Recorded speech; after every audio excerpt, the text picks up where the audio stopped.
Have you ever wondered how to get on the iTunes charts? Are they different from Billboard, and what exactly are the factors for chart positions? Well, if you've asked yourself questions like these, then keep watching, because today we'll be discussing the iTunes charts and how their ranking system is determined so that indie artists like you and me can see our music on there. So let's blast off and get started. JM in your universe. Konnichiwa friends, I'm Jonathan Miller and welcome back to Jonathan Miller Music, helping you become a better indie artist. I make electronic dance pop music, and every Wednesday on this channel I'm helping others take their music to level 2. If that sounds good, consider subscribing and ringing the notification bell. If not, well, good luck getting on the iTunes charts. Hope it works out for you. Not. Wow, I just went super 90s there. I don't know how that just like popped out of my mouth. I don't know what happened. Anyway, subscribe. Alright, so yes, today we are discussing the iTunes charts and how they work. I noticed in my comment section on TikTok recently that so many people were confused as to what the iTunes charts were and how they worked, so I thought I would do a long form video over here on YouTube to kind of help fill in those gaps. And the iTunes charts are actually relatively simple and quite a bit different from other major music charts like Billboard or the ARIA charts, so let's just jump right in. First of all, you have to think of the iTunes charts as more like a time-based ranking system rather than a full-fledged music chart. They're important and a very big accomplishment for artists who get on them, but they are quite a bit different. For example, if you're familiar with my series on how to get on the Billboard charts, then you know that those charts are determined by multiple different factors, including but not limited to sales, streams, social interaction online. The Billboard charts are more like a point system in which everything adds up, and then Billboard works with Nielsen SoundScan to collect and calculate all this data before ultimately releasing a new chart every week. The iTunes charts, however, are much simpler. And it's also important to note that the iTunes charts are separate from the Apple Music charts. They are two different things, and they don't necessarily reflect one another, although they usually are very similar. For one thing, the iTunes charts update periodically every day, usually once per hour. I say usually because it's not always the case, but generally it's once per hour. Now, the iTunes chart rankings are determined by two key factors: time of sales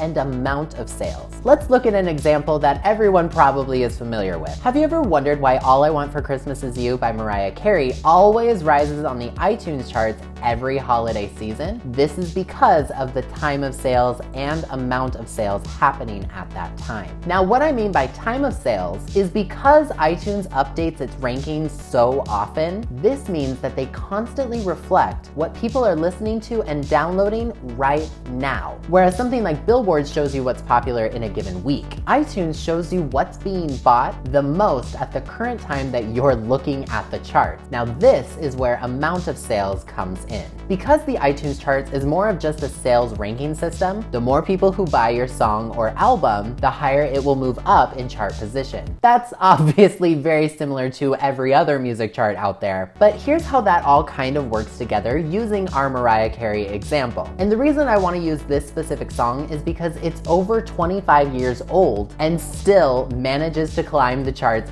every year, which can show you that even your old music can rise on the charts as well. So let's say 10 months out of the year, no one's really buying All I Want for Christmas Is You. It's not the holiday season, they're not in the mood. But once it is, Mariah Carey fans or new fans discovering the song for the first time all go buy or download the song on iTunes. Well, this amount of purchases sends a signal to iTunes that a whole bunch of people are buying this song, so All I Want for Christmas Is You suddenly appears on the top 100 chart and the holiday chart. Now, once it's there, more people see the song, they're reminded of the holiday season, and then they decide to buy it, so it continues to rise in position. Then after the holidays, people aren't really buying it anymore, so it ultimately begins to descend off of the top 100. Now, depending on how many sales occurred during that whole period, the song may stay on the genre-specific chart for any number of days, weeks, or maybe even months. It just depends on if other music sees sudden spikes in sales as well. This is why you can have fans buy an album or a song that's months or even years old, just like All I Want for Christmas Is You, and then suddenly see it rise to the top of the charts in multiple different countries. It's all being purchased at around the same time, and this key factor is how the chart rankings change and update. Okay, John, that's cool and all, but Mariah Carey's a big megastar. A small artist like me can't get on the charts. Wrong! Indie artists get on the iTunes charts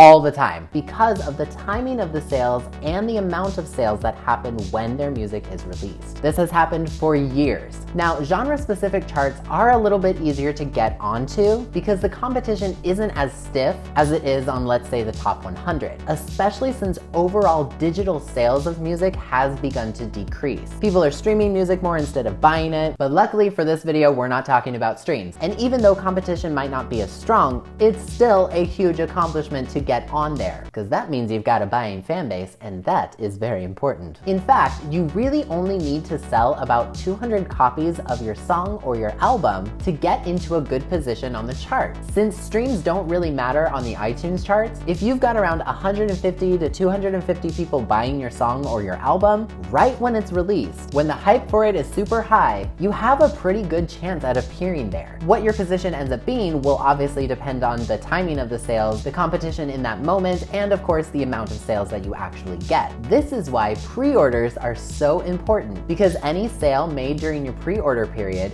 count toward your first week's sales total and ultimately your chart position when your music is released. In this way, the iTunes charts are very similar to Billboard. Furthermore, since it only takes about 200 sales to get on there, or higher, again, it depends on timing, and it only takes about 450 albums to get on the heat seeker charts on Billboard, that means if you see your song or album charting on the top 100 charts at a relatively good position, it is very possible that you could see your music on Billboard as well. Not always, of course, this is not a guarantee, but generally speaking, it's a good indication. So if you want to give your music a good chance at getting on the iTunes charts, set up a pre-order at least 6 to 8 weeks in advance from your release date and try to get at least 200 sales of your music to give yourself the best shot at charting. Get your fans to write positive reviews of your music so that if other people see your song and they read all these fun reviews, they might be more inspired to buy it as well, thus creating some new fans for you. It's a rather simple process when you break it down, so with a good marketing strategy, strong planning, and an inspired fan base, you too could see your music at the top of the iTunes charts. So that is my video on how to get on the iTunes chart. Question of the video, have you ever gotten your music on the iTunes charts? Or are you gonna try with your next release? Leave me a comment below letting me know. If you wanna check out any of my videos on how to get on music charts, I've left a playlist link in the description so you can check it out. And if you like me and you like what I do, consider joining me on Patreon like Meg here and all these wonderful people for all sorts of fun rewards, including access to my YouTube calendar to see what's coming to the channel. But as always, if you enjoyed this video, please leave a like on it and subscribe if you're new. I put out new videos every single Wednesday. Once again, I'm Jonathan Miller, and I will see you next time. See you later. I am a machine, not a robot, not an operation electronically.